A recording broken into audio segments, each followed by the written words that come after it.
Bonjour à toutes et à tous, j'espère que vous allez bien. Bienvenue pour cette nouvelle vidéo d'analyse. Suivez-moi, abonnez-vous. Tous les 15 jours, je vous livre mon point de vue. Et ce n'est qu'un point de vue sur le CAC 40 et sur notre actif. En général, c'est une action. L'autre fois, j'ai fait l'ETF Bitcoin. Vous pouvez retrouver ça sur ma chaîne. Donc aujourd'hui, je fais le point, mais sur le CAC.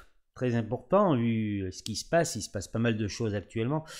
Et également sur LVMH. Alors, je précise que cette vidéo, enfin je le reprécise, n'est pas un conseil boursier. Voilà, ce n'est que mon avis. Il y a beaucoup de personnes qui donnent des conseils, beaucoup de personnes non habilitées pour le faire, n'est-ce pas? Et comme je le répète, moi je ne donne jamais de conseils pour une seule raison. Bon, déjà, moi je n'ai pas l'habilitation, hein, déjà, voilà. Donc cela ne serait pas bien. Hein. Une seule raison, c'est par rapport à la volatilité. Voilà.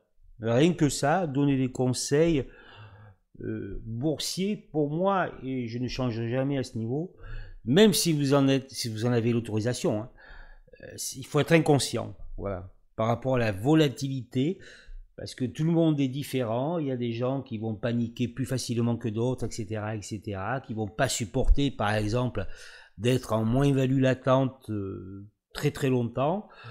Voilà, chacun est différent. Hein, donc, donner des conseils boursiers, pour moi, c'est de l'inconscience. Donc, cette vidéo est juste un point de vue. Alors, le CAC 40, clôture de 0,30% ce vendredi 11 avril, à 7104,80. Alors je voulais juste dire une chose, il paraît que c'est le crack.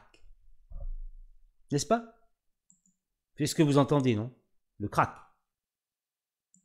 Il paraît que c'est le crack. D'accord? Il paraît que c'est le crack.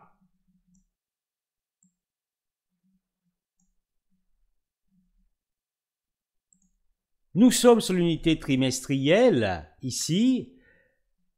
La moyenne montante, je dis bien montante, ici en pointillé, et la moyenne 20. D'accord? Donc, en 2016, le CAC rebondit sur la moyenne 20. En 2022, le CAC rebondit sur la moyenne 20. Actuellement, nous rebondissons sur la moyenne 20. Ce qui veut dire que peut-être, ou en tout cas, pour quelques semaines, peut-être que le point bas a été atteint, temporairement. C'est ce que nous pouvons dire, et nous pouvons dire autre chose. Donc je vous ai tracé très rapidement cette droite. Le CAC 40 est nettement au-dessus du Kumo-span bleu montant, hein, ici, d'accord? Donc je vais vous dire ce que ça veut dire. Rebondissement sur la moyenne 20 montante trimestrielle, d'accord? Les cours nettement au-dessus du nuage bleu montant, du Kumo-span bleu montant. Bon, plus c'est à la droite. Hein. Donc vous savez ce que ça veut dire? Ça veut dire que le CAC est en tendance nettement haussière. Voilà, c'est ça ce que ça veut dire. Donc, on vous dit que c'est le crack. On sait ce que valent la plupart des conseils sur le net, etc. Et bon, les opinions, les réseaux, etc. On sait ce que ça vaut, enfin. Voilà. Et moi, je suis en train de vous montrer, c'est un fait, c'est pas le crack, non. Le fait est que vous êtes nettement en tendance haussière et que le CAC 40 a rebondi sur la moyenne 20 et que peut-être, le point bas a été atteint. Voilà. Ça change un peu du discours général, d'accord? Du discours qui a tendance, je dirais, qui souhaite peut-être vous influencer dans vos décisions. Voilà. Moi, ce n'est qu'un avis. ce n'est peut-être qu'un avis, mais c'est plus qu'un avis, c'est un fait. D'accord? Voilà, que pour le moment, non. Hein? Ok? Allez. Très bien. Si l'on descend en mensuel, vous êtes au-dessus, encore une fois, du cumospan montant.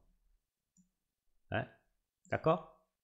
Vous êtes en tendance nettement haussière sur le CAC 40, d'accord? En long terme. Et regardez bien, si vous ne prenez pas la mèche, nous avons rebondi sur le support oblique. Et on pourrait même tracer notre droite, c'est-à-dire sur le bas du canal haussier. Donc pour vous expliquer très rapidement, attention, je le répète, ce n'est pas un conseil. Là, en fait, c'est plutôt acheteur. D'accord? Voilà. Je parle dans une certaine probabilité. C'est plutôt acheteur. Voilà. Après, bien sûr, chacun sa stratégie. Vous pouvez penser que ça ne va pas tenir, etc. Très bien, il n'y a pas de problème. Vous pouvez attendre, vous pouvez... Chacun fait ce qu'il veut. Mais c'est un fait. Il n'y a pas de crack. Hein? D'accord? Voilà. C'est plutôt, je dirais, un niveau plutôt intéressant. Hein? Mais pour aller un petit peu plus loin, vous savez, on parle du DCA, la pratique du DCA, c'est-à-dire l'investissement, pour ce qui est d'investissement progressif. C'est ça le DCA. Hein? Voilà. Donc, c'est juste un avis et je vous démontre que actuellement, il n'y a pas de crack. Et qu'on en est très loin, parce que là, je suis descendu d'une unité, et nous allons descendre en hebdomadaire. Le cumospan, et si vous regardez mes vidéos, est un support très important. Hein? D'accord? Et surtout en mensuel, l'unité mensuelle. Et nous voyons ici, effectivement, nous avons une extension. Ici liée au Covid. Nous voyons ici que, si je déplace un petit peu, voilà, excusez-moi, voilà, ici, nous voyons qu'effectivement le cumospan fait office de support et que nous avons une fausse sortie ici. Voilà, le cumospan fait office de support. C'est un support extrêmement important. D'accord? Voilà.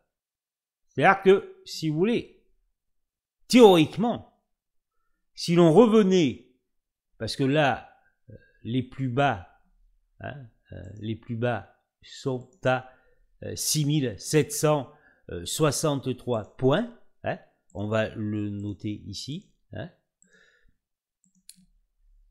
C'est-à-dire que, si l'on revient un peu plus tard dans cette zone qui correspond au cumospan mensuel, alors on peut s'arrêter au-dessus ou légèrement l'enfoncer. Ça sera toujours un support et une zone de rachat. D'accord? Voilà, c'est clair. Hein? Allez, maintenant ça va être encore plus intéressant puisque nous descendons d'une unité, à savoir l'hebdomadaire en semaine. Là, ça se joue en semaine. Ça veut dire que si vous tenez compte de l'hebdo, ce qui est important, bien sûr, c'est la clôture. La clôture, c'est le vendredi à 17h35. Alors, qu'est-ce que l'on remarque? Alors, vous avez effectivement votre canal. Ici, je vais l'enlever, on va un petit peu plus éclaircir. Alors là, vous êtes, c'est très clair, effectivement, le cumospan hebdo a été enfoncé, mais le cumospan s'entrecroise, c'est-à-dire que vous êtes sur un range hebdomadaire. D'accord? Sur un canal horizontal hebdomadaire et que, comme par hasard, hein, mais il n'y a jamais de hasard, vous revenez chercher l'ancien support ici qui est très important et qui était dans le Kumo d'octobre 2023. Alors je vais vous le dire tout de suite. Effectivement, si ce niveau-là, ce canal hebdomadaire est enfoncé, après le timing, moi je ne vais pas vous dire le S&P sera 4008 à la fin de l'année, j'en sais rien. Le timing est indéterminé et je peux vous garantir que le timing est indéterminé d'une manière générale, c'est-à-dire que s'il y en a un qui vous dit non, hein, je vous le dis, hein, voilà. Si l'on casse ce niveau, effectivement, là, il y aurait effectivement un danger. D'accord? Il y aurait un danger. Si l'on cassait ce niveau. Et puis, en plus, il y a le mode panique qu'aiment bien véhiculer les médias, ou est-ce que je veux dire? Voilà. Là, il y aurait un risque, mais attention, tenez compte de ce petit support ici. Hein, d'accord? Ce petit support ici vers les 6000, voilà, 400, 500 points. Mais juste pour le rappeler, hein, j'ai fait une vidéo il y a un petit moment maintenant et mes clients aussi sont au courant à la fin de l'année où le seuil était des 6006 grosso modo, 6005, 6006. Il y avait une certaine probabilité que ça revienne à ce niveau. D'accord, voilà. Donc en fait, là, vous n'êtes que sur un bas de range. En plus, vous êtes sur un bas de range hebdomadaire qui est une unité majeure, ce qui renforce encore la probabilité au minimum de rebond technique. Et on sait que le rebond technique des ranges peut aller au minimum, horizon indéterminé, surtout l'hebdo, sur ce qu'on appelle la zone d'équilibre, hein, la moitié du range, grosso modo par là. Hein. Mais même on pourrait la monter, peut-être même, excusez-moi, hein, plutôt ici, hein, voilà, plutôt ici, d'accord, soit 7645. Timing indéterminé, d'accord, c'est-à-dire que on le sait que sur les ranges, le bas du range est souvent racheté, et donc la probabilité qu'il soit racheté ici est très forte, puisque c'est de l'hebdo. Un range 3 minutes, c'est pas dit le bas du range, c'est pas dit qu'il soit acheté, d'accord, voilà. Mais là, la probabilité, également, par rapport aux unités supérieures, cette probabilité est très élevée que ça rebondisse, c'est tout. C'est juste une probabilité, c'est juste un fait que, ben voilà, c'est tout. C'est juste, moi je ne fais que lire, je suis pas en train de vous dire, oui, non, moi je ne fais que lire le graphe, d'accord, c'est tout simple, je n'ai pas de jugement, je ne porte pas de jugement, d'accord. Voilà, donc on sait que la probabilité de rebond, on est plutôt dans une zone de rebond jusqu'au 7645, et que effectivement cette zone est très importante, que s'il y avait une rupture de cette zone, là il pourrait y avoir une alerte sérieuse, et surtout sur rupture des 6500, 6400 points. Alors là on le voit très net, effectivement le jour, il y a une rupture, hein, il y a une rupture effectivement de la tendance haussière journalière, hein. Donc là, effectivement, c'est important parce que quand il y a une rupture, l'unité jour est également très importante, bien sûr, c'est du jour.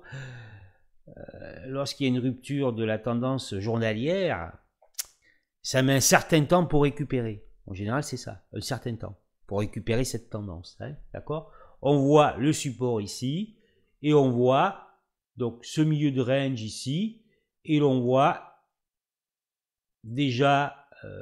Donc là, on a touché Tenkan, on est revenu en arrière, et là, on pourrait considérer que Kijun-sen est une zone de rebond très importante à 7472,81. Ça risque d'évoluer effectivement, Kijun-sen, dans les jours à venir. Donc la conclusion, hein, avant de passer à LVMH, c'est que pour moi, et ce que je dirais, c'est même pas pour moi, c'est que c'est écrit, il n'y a pas de crack. Nous sommes encore nettement haussiers, nous rebondissons sur la moyenne 20 trimestrielle qui est une zone rachetée, d'une manière générale, d'accord. nous sommes encore au-dessus du Kumospan mensuel montant qui, on le sait, hein, on pourrait dire même que ça correspond grosso modo à la zone des SSA future, hein, une zone de rachat, c'est-à-dire qu'une probabilité assez élevée, et de plus, vous êtes sur le bas d'un range hebdomadaire. Hein, donc, bas de range hebdomadaire, c'est-à-dire que vous avez une probabilité forte de rachat, au moins à court terme. On voit déjà que ça a déjà remonté. Voilà, c'est tout. Que le jour est baissier et que nous avons une zone de rebond potentielle avec durée, donc objectif indéterminé, hein, objectif indéterminé, d'accord, à 7472 à réévaluer, et bien sûr le milieu du range hebdomadaire, soit les 7645 points. Je vous remercie pour votre écoute. Passons maintenant à LVMH. LVMH, donc les résultats mardi, hein, 15, et bientôt nous aurons 7,5, je crois que c'est le 25 de dividendes. Nous sommes en annuel, LVMH est à 524,40. On a un petit peu rebondi, on a atteint un plus bas ici à 482,55 €. Alors, c'est toujours la même chose, c'est-à-dire que qu'est-ce qui est véhiculé actuellement sur le réseau, les influenceurs, etc. Le crack, oui, mais surtout la peur et la panique. Et on le sait, si vous voulez investir ou trader d'une manière sérieuse, ce sont deux sentiments qu'il faut absolument éviter. C'est-à-dire que si vous avez un univers qui véhicule de la panique et de la peur, il faut le laisser de côté. D'accord? C'est ça là, ce que je veux dire. D'accord? Panique et peur, ça va pas être possible. Hein. Alors, plus haut, plus bas, 482,55, on voit que, vous le savez très bien au niveau des Shimoku, que Kijun-sen est très important, hein, c'est-à-dire que c'est les 50% de retracement. Kijun-sen est souvent, ou alors la proximité, hein, c'est-à-dire que ça peut être enfoncé, ou s'arrêter avant, ou toucher, enfin, etc. La zone des, on va dire la zone, voilà, des Kijun-sen est une zone très importante de rachat. Ça veut dire qu'en fait, on voit que LVMH commence à être un petit peu racheté, que pareil, nous sommes plutôt dans une zone intéressante, bien que on ne peut écarter une poursuite de la baisse sur le titre, des attaques supplémentaires. Mais, vous le savez, ce qui est important en bourse, c'est la vision. D'accord? Il faut avoir une vision, c'est-à-dire pouvoir se projeter. Et ça, effectivement, c'est très compliqué pour beaucoup de petits porteurs, je dirais déjà, enfin pour beaucoup de personnes, mais pour beaucoup de petits porteurs. Et si vous écoutez, bien sûr, la presse, les réseaux, voilà, vous n'allez pas voir, au contraire, une éventuelle opportunité à long terme, mais plutôt, vous allez avoir peur et plutôt peut-être faire l'inverse de ce qu'il faut faire. Bien évidemment, je le répète encore une fois, ce n'est pas un conseil. Ce que je donne là, c'est une explication, d'accord? Surtout que Kijun-sen n'a jamais été touché en annuel. C'est-à-dire que, a priori, cela pourrait être éventuellement une opportunité, mais bien sûr, à long terme, puisque par rapport à la volatilité qu'il y a sur la bourse et le niveau de risque extrêmement élevé, bien évidemment, risque extrêmement élevé, et dû à cette volatilité, l'investissement sur les marchés financiers doit être considéré sur plusieurs années, d'accord? Voilà. Je ne parle pas de trading, là, de court terme, etc., parce que là, c'est différent, et cela demande une expertise. Gagner rapidement, c'est extrêmement compliqué, d'accord? Et même des gens très bons, ça peut marcher un certain temps, mais en général, ça se termine très mal. Hein. On le sait de toute façon, tous les traders particuliers de court terme finissent ruinés. Hein. Voilà, ça, il faut un jour ou l'autre, hein, il faut le savoir, hein, parce que le niveau de risque est très élevé. D'accord, voilà. Gagner vite, faire de l'intraday, donc ou du swing très court. Il faut être très expérimenté et bien sûr contrôler totalement sa psychologie déjà. Hein. Et ça, vous mettez plusieurs années avant d'y arriver, je vous le dis quand même. Voilà. moi je parle d'investissement ici. Hein. Donc, si l'on descend un petit peu, on voit qu'effectivement, pour le moment, Kijun Sen a été enfoncé, mais le trimestre se termine fin juin, je le rappelle. Exactement le lundi 30 juin, hein, c'est la fin du trimestre. Voilà, donc pour l'instant, on pourrait considérer que cet enfoncement de Kijun Sen constitue une opportunité d'investissement, d'accord, ou de DCA sur LVMH, d'accord, voilà. Surtout que, la dernière fois que Kijun Sen a été touché, c'était en 2009, et l'on voit très bien hein, que Kijun Sen n'a jamais été touché. Voilà. Donc, la tendance générale vous dit oui, c'est le crack, c'est la fin, c'est fini. Oui, mais moi je vous explique que non, et que on est plutôt dans une opportunité, d'accord, d'investissement long terme. C'est mon avis, mais en plus de cet avis, c'est écrit sur ce graphique, puisque là, nous avons été une zone très importante qui est Kijun Sen, qui n'a jamais été atteinte, d'accord, voilà. Oui, peut-être, ça peut continuer à baisser, je ne le dis pas, hein. Mais, toujours pareil, hein, c'est la stratégie et la vision. Ce sont, je dirais, deux qualités, deux valeurs essentielles pour être rentable, hein, pour prospérer sur les marchés financiers. Hein, voilà. Allez, nous atteignons, je vous ai parlé du Kumo avec les 440, et là nous atteignons effectivement le Kumo Span mensuel. C'est toujours pareil, hein, qui n'a jamais été touché depuis 2009. Donc vous êtes sur un support très très important. Hein. Donc sur LVMH, et on sait, et notamment, et en plus LVMH, donc un titre que j'appelle un titre phare, que la probabilité de rachat sur ce Kumo est très élevée. C'est tout. Après, effectivement, on peut faire une extension, ça peut baisser plus, on peut aller chercher Kijun annuel à 448 €, voire une extension baissière. Oui, c'est vrai. Je ne vais pas dire que c'est pas vrai. Mais, allez, je le répète encore une fois, ce qui est important, c'est la vision. Voilà. Ok? Allez. Alors là, bien sûr, là, vous avez quand même un cycle baissier sur LVMH avec un canal baissier. Il semble qu'on ait touché ici le bas du canal baissier.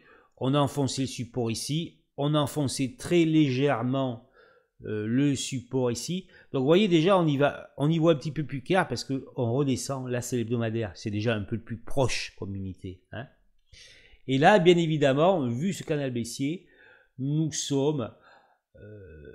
ce que je veux dire par là, c'est que il va y avoir un rebond technique, mais ce ne sera qu'un rebond technique. C'est-à-dire qu'il va y avoir, au bout d'un moment, peut-être sur le résultat, une hausse du titre, mais ce ne sera qu'un rebond technique.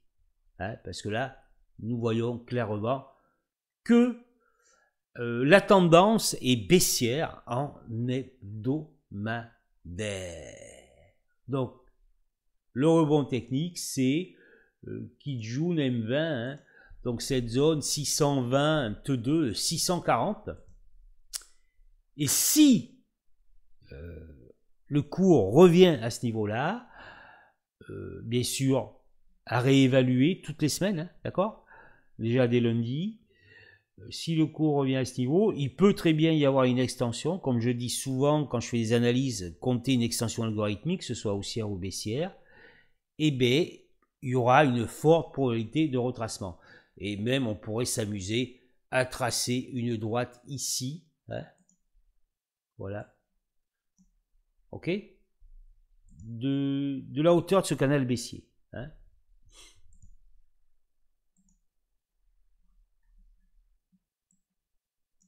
Donc là, zone, effectivement, nettement baissière sur LVMH. Et là, vous avez ici, là, au niveau jour, donc la zone de rebond, là, qui est déjà à 564, 568. Hein. Donc là, je dirais que ça va peut-être s'aplatir. Hein. Effectivement, donc là, c'est plus du court terme. 564, 568, si tout se passe bien, on va chercher au maximum à réévaluer les zones de rebond hebdomadaires. Et puis après, il y aura un retracement. Ok? Voilà.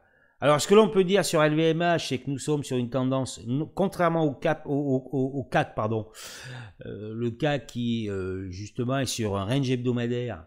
Donc, nous ne sommes pas en tendance baissière en hebdomadaire. Là, nous sommes en tendance baissière sur LVMH.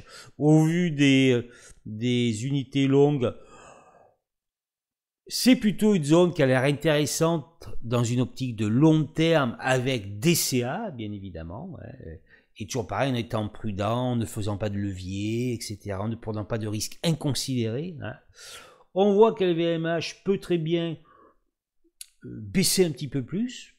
À quelques semaines, possible, suivant l'évolution du marché. On a Kijun-sen annuel à 448, et l'on voit également, ça sera peut-être le cas dès les résultats, que LVMH va rebondir, et notamment on le voit au niveau hebdomadaire sur le bas du canal baissier, va rebondir, et que cette zone de rebond sera à proximité de Kijun-sen M20 jour, puis éventuellement hebdomadaire, et que suite à ce rebond, c'est tout à fait classique, il y aura une réplique baissière à déterminer, mais ce sera à déterminer au moment, je veux dire, où ça se produira, d'accord? C'est-à-dire que une fois que vous allez atteindre le sommet du rebond, c'est là où vous pouvez dire, ah, vous analysez votre graphique, hein, et c'est là où vous pouvez dire, ah ben voilà, ça peut retracer à ce niveau-là. Hein. Donc vous voyez encore l'importance de, au lieu d'écouter les autres, les réseaux, etc., qui vous induisent en erreur, mais je dis ça, c'est prouvé, hein, et largement prouvé, hein, d'accord. Faites-vous confiance plutôt, et faites-vous confiance, travaillez et regardez vos graphiques, observez vos graphiques. Je vous remercie d'avoir regardé cette vidéo, merci de liker, de partager, de laisser un commentaire. Je vais rajouter également un lien de parrainage Saxo Bank dans la description de cette vidéo, puisque vous avez des frais ultra compétitifs, vous gagnez 500 € de courtage sur 3 mois, et également c'est mon cas. Encore un grand merci, soyez prudents, et on se retrouve dans 15 jours pour une autre vidéo, le point sur le CAC et une autre valeur. Bon week-end.